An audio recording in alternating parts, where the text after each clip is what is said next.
పశ్చిమ గోదావరి జిల్లా పాలకులలో క్షీర రామలింగేశ్వర ఆలయం కార్తీక సోమవారం శోభతో ఇటు కలకలలాడుతోంది. కార్తీక మాసం సోమవారం కావడంతో తెల్లవారుజాము నుంచే భక్తులు కోలాహలం అక్కడ కనిపిస్తోంది.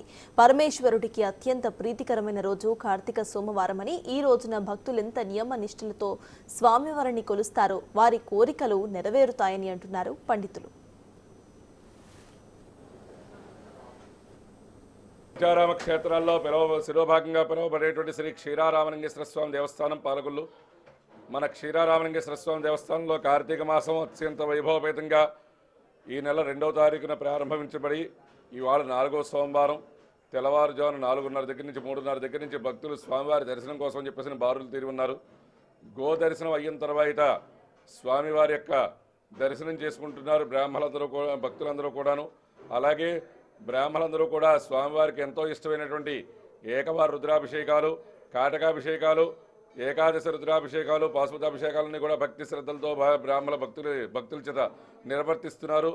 భక్తులందరూ కూడా స్వామివారి యొక్క దర్శనం చేసుకుంటూ అలాగే ఇవాళ స్వామివారికి ఎంతో ఇష్టమైనటువంటి ఉపవాసాల దీక్షను చేస్తూ నత్తం అంటే నక్షత్ర దర్శనం చేసుకున్న తర్వాత మాత్రమే భుజించాలని చెప్పేసి కార్తీక పురాణం చెప్తోంది. కాబట్టి భక్తులందరూ కూడా ఈ విషయాన్ని దృష్టిలో పెట్టుకుని స్వామివారికి ఆఖరి సోమవారం కావున నత్తాలు చేసి స్వామివారి సాయంకాలంలో భోజనాది కార్యక్రమాలన్నీ కూడా నిర్వర్తించుకుంటూ అలాగే విష్ణుమూర్తికి ప్రీతికరమైనటువంటి దీపదానాలు, సాలగ్రామ దానాలు